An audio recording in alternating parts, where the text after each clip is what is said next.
Bom, gente, hoje nós vamos voltar, na verdade, revisar a dinâmica da população mundial e as teorias populacionais, certo? É, Aqui nós observamos, um bebê recém-nascido, sexo feminino, né? E após o nascimento. Aqui nós vemos algumas fibras de carbono complexos, o alimento. Então, o que tem a ver a criança com o alimento?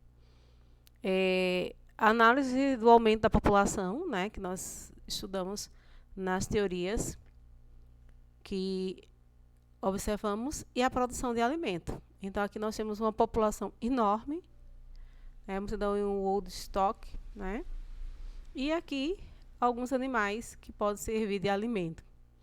Então, a população mundial é o número total de humanos vivos no planeta Terra em um dado momento. E esse crescimento, o crescimento natural da população, ela remete continuamente a problemas relativos à preservação do meio ambiente devido ao uso dos recursos naturais. Se a gente pensar que uma criança, quando nasce, principalmente agora, o número de fraldas descartáveis que são lançadas no lixo. Mais gasto de água, mais roupa, mais alimento. Então, os povos devem adotar normas e medidas apropriadas para fazer frente a esses problemas. Esse é um pensamento de uma daquelas teorias que nós analisamos. De tudo quanto existe no mundo, o ser humano é o bem mais valioso, pois é ele que promove o progresso social, cria riquezas, desenvolve a ciência e a tecnologia e, com seu árduo trabalho, transforma continuamente o meio humano. Isso também é um pensamento das teorias neomalthusianas. Conferência das Nações Unidas sobre o Meio Ambiente, Estocolmo, 1972. O que aconteceu nessa conferência, né? Se analisou o número total da população do planeta, que atingiu 7 bilhões de pessoas em 31 de outubro de 2011. Então, nós observamos aqui alguns dados que fazem a gente pensar na ideia de população mundial. População. Alguns conceitos relacionados à população. Então, a população corresponde ao contingente de pessoas, né, que ocupam um determinado espaço geográfico no mesmo período de tempo, estando relacionado diretamente ao meio rural ou urbano. Então, a gente pode chamar de população rural ou população urbana, de acordo com o ambiente onde eles vivem. O número de todos os habitantes que vivem em um determinado espaço geográfico recebe o nome de população absoluta. Então, todos os habitantes do Brasil é população absoluta. O número de habitantes por quilômetro quadrado recebe o nome de população relativa, né, ou densidade demográfica. Então, população relativa e densidade demográfica, uma está relacionada com a outra, certo? É o número de habitantes por quilômetro quadrado. O crescimento populacional é o crescimento vegetativo, né, que ocorre em função de duas variáveis, a natalidade menos a mortalidade. Então, nesse caso, nós vamos analisar o número de indivíduos que nascem menos o número de indivíduos que morrem, e a gente vai ter o crescimento populacional, também chamado de crescimento vegetativo. Prestem bastante atenção nisso. Numa atividade que vocês fizeram, erraram essa situação. Então, o crescimento da população há cerca de 2.000 anos. Então, a gente vê aqui, a população mundial era de 250 milhões. Na verdade, hoje, é 250 milhões de habitantes, né? Aliás, há 2.000 anos, 250 milhões de habitantes. Não havia problemas de acesso à terra, né? Porque era pouca gente e muita terra sobrando, mas as técnicas eram muito rudimentares para também usufruir da terra toda. Então, não permitia uma grande produção agrícola. Há 500 anos, então 1.500 anos depois, a população mundial passou para 450 milhões de habitantes, então aumentou 200 milhões. E aí os avanços tecnológicos possibilitaram as conquistas das terras distantes. Então, nós vemos aqui a imagem, né? Pedro Álvares Cabral chegando ao Porto Seguro em 1500, aqui no Brasil. Mas, nesse período, as doenças se proliferavam muito e a ciência não havia inventado a cura para diversas delas, então eles tinham um tempo de vida muito curto. Então, no primeiro momento, a gente vê aqui a dificuldade de tomar os espaços. Aqui nós vemos o homem tomando espaço através de barcos, navios, atravessando os mares, mas ainda há um problema, que é as doenças que podiam limitar a população. No início do século XIX, a população passou para 1 bilhão de habitantes. E aí a Revolução Industrial estava em curso nesse período. As máquinas aumentavam a produtividade e os meios de transporte mais modernos encurtavam o tempo de viagem. Com isso surgiu, né, tomaram mais espaço e surgiu pela primeira vez a preocupação com o crescimento populacional. E aí é onde Thomas Malthus alertou para o descompasso entre o crescimento populacional e a produção de alimentos. Na década de 1970, a população mundial passou para 4 bilhões de habitantes. Vejam só. No início do em 1900, mais ou menos, no início do século XIX, final do século XIX, nós tínhamos 1 bilhão. Agora nós já temos 4 bilhões de habitantes. As inovações tecnológicas não estavam ao alcance de todos, mas já existiam.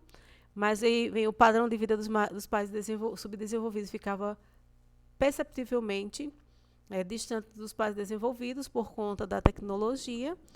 E os gastos militares eram grandiosos devido à Guerra Fria. Então, naquele momento, o momento da Guerra Fria, e havia gastos militares muito grandes. No final do século XX, a população mundial chega a 6 bilhões e aumentou a preocupação com os recursos naturais do planeta. Então, o campo contava com grandes avanços tecnológicos, mas a distribuição desigual da renda, que a gente viu, né, no indicador de Gini, levava 23% da população mundial a viver em estado de extrema pobreza.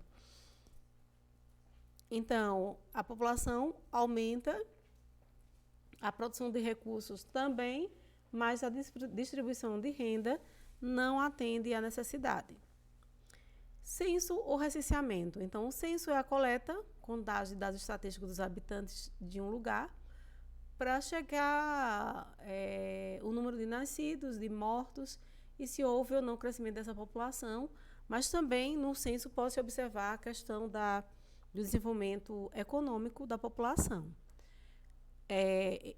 Nesse momento, falando de censo somente em relação à quantidade de pessoas. Aqui nós temos a taxa de natalidade, número de nascimentos vezes 1000, dividido pelo número de habitantes. Aí nós temos o resultado, é a taxa de natalidade. Então, vejam só, exemplo, 600 mil nascimentos, vezes 1000 habitantes, ou vezes 1000, na verdade, dividido por 20 milhões é igual a 30%. Então, nesse caso, nós teríamos 30% da taxa de natalidade, de aumento na taxa de natalidade. A taxa de mortalidade é o número de óbitos vezes 1000, dividido pelo número de habitantes do local. Então, 300 mil vezes 1000, dividido por 20 milhões, 15%. E aí, eu teria o crescimento vegetativo, ou natural. Então, eu teria 30% da taxa de natalidade, mais menos 10% da taxa de natalidade, então daria 20%, um crescimento vegetativo de 20%, ou 2,0%. Fase do crescimento. Então, aí, baixo crescimento. Então, do início da vida na Terra, né, da humanidade, até o final do século XVIII, nós vimos que o crescimento populacional mundial era lento, devido às altas taxas de natalidade, porque nasciam muitas pessoas, mas também havia uma alta taxa de mortalidade.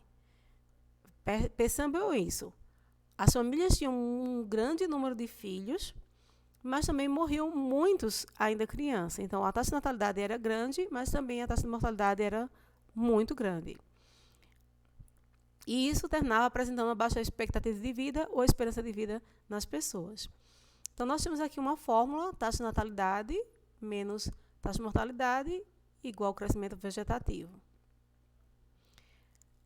N é a taxa de natalidade, M é a taxa de mortalidade, C é o crescimento vegetativo, e aí porcentagem por 1000. Elevado crescimento. Fase 2. Então, a população mundial passou pela fase 1, a gente viu a alta taxa de natalidade, mas também a alta taxa de mortalidade. A segunda fase é um elevado crescimento, desenvolvimento científico e tecnológico relacionado diretamente à primeira revolução, né, técnico-científica, ou primeira revolução industrial. Então, a gente tem um desenvolvimento científico e tecnológico nesse período. Então, melhora a qualidade de vida, melhoria das condições de vida, principalmente no continente europeu. No caso, a América não tinha tanto esse desenvolvimento. Redução nas taxas de mortalidade. Então, primeiramente, da população europeia, originando um maior crescimento populacional no continente. E nos outros continentes, a população continuava crescendo lentamente devido às altas taxas de mortalidade, principalmente a mortalidade infantil, né, que veio cair depois dos anos 80. Então, ocorre a chamada explosão demográfica mundial. Fase 3, baixíssimo crescimento e estagnação. Após a Segunda Guerra Mundial, um maior crescimento demográfico, principalmente nos países subdesenvolvidos de industrialização tardia. Observem isso. Países subdesenvolvidos de industrialização tardia ou retardatária, né, que vão se beneficiar diretamente das novas tecnologias desenvolvidas pelos países centrais. Então, é o caso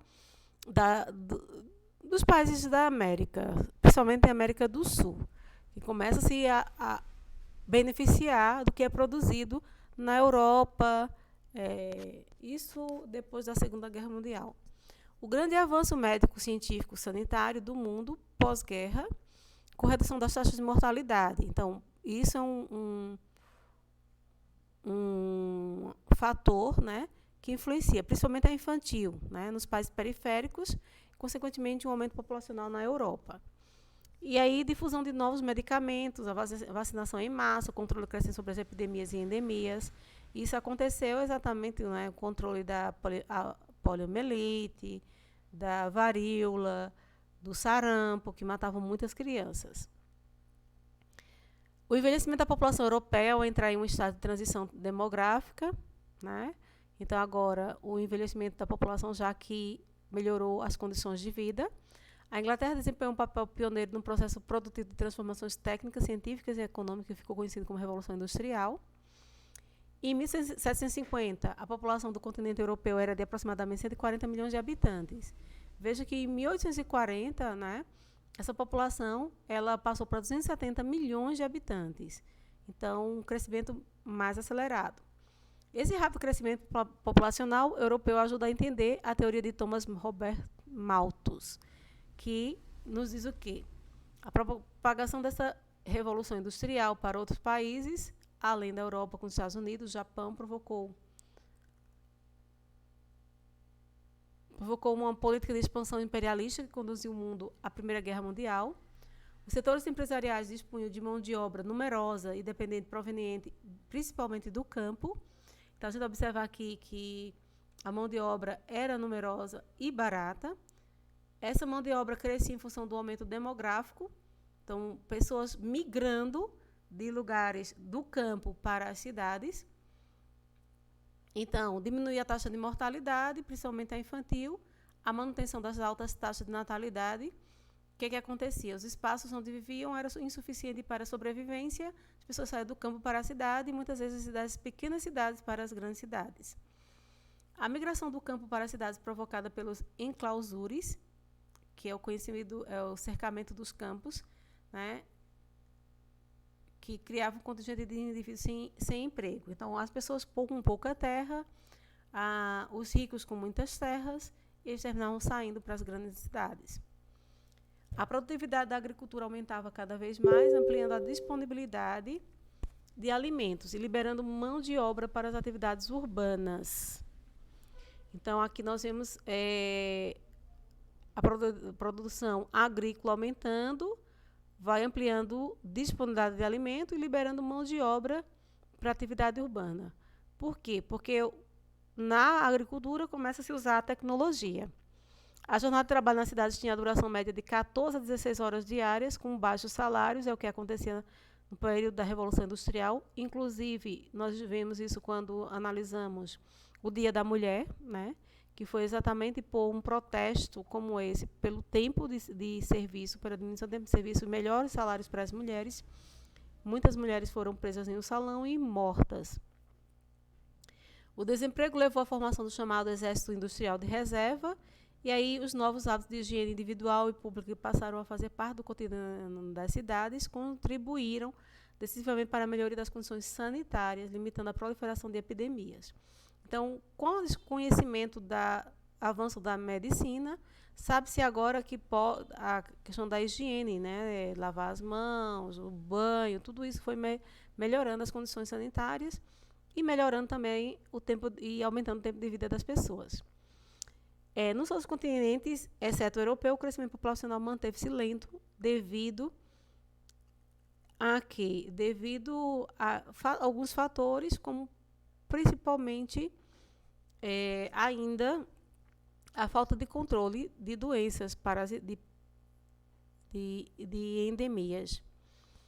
E aí nós temos aqui as teorias demográficas. Primeiro, a teoria malthusiana, que a gente já viu. De acordo com essa teoria, é chamado ensaio sobre o princípio da população, né? Ele afirmou que a população mundial cresceria em um ritmo rápido, comparado por ele a uma progressão geométrica. Então, 1, 2, 4, 8, 16, 32. E a produção de alimento cresceria em um ritmo lento, comparado a uma progressão aritmética. 1, 2, 3, 4, 5. Então, vejam só que aqui, com 5 dígitos, eu chego a 5. Aqui, com 5 dígitos, eu cheguei a 16. E aí, Thomas Malthus concluiu que, sendo assim, faltariam alimentos para todos os habitantes da Terra. Então, as críticas à tese central de Malthus não considerou os avanços técnicos, né, científico-mecânicos aplicados à agricultura e, consequentemente, o aumento da produção de alimento. Ele não analisou que esse avanço tecnológico poderia aumentar a produção de alimento. Não levou em conta outras regiões do planeta com áreas de solos férteis que não eram conhecidas no momento como o Brasil, né? O neomalthusianismo é o acelerado crescimento da população mundial após a Segunda Guerra Mundial, né? E aí menor nos países mais desenvolvidos economicamente e maior nos países menos desenvolvidos economicamente, com a redução da taxa de mortalidade, uso de antibióticos e vacinas, saneamento básico e desenvolvimento de infraestrutura. O que isso quer dizer? Nos países mais desenvolvidos, o crescimento era mais lento, então as pessoas não tinham tantos filhos, devido ao desenvolvimento da indústria e muitas vezes as mulheres estavam indo trabalhar fora. Mas nos países menos desenvolvidos, que não havia industrialização, o que acontecia? E a redução da taxa de mortalidade aumentava o número de habitantes. Né? Então, o uso de medicamento que foi desenvolvido fez com que aumentasse a população. Um grande percentual de jovens nos países periféricos ou menos desenvolvidos trará sérios encargos econômicos com essa mão de obra.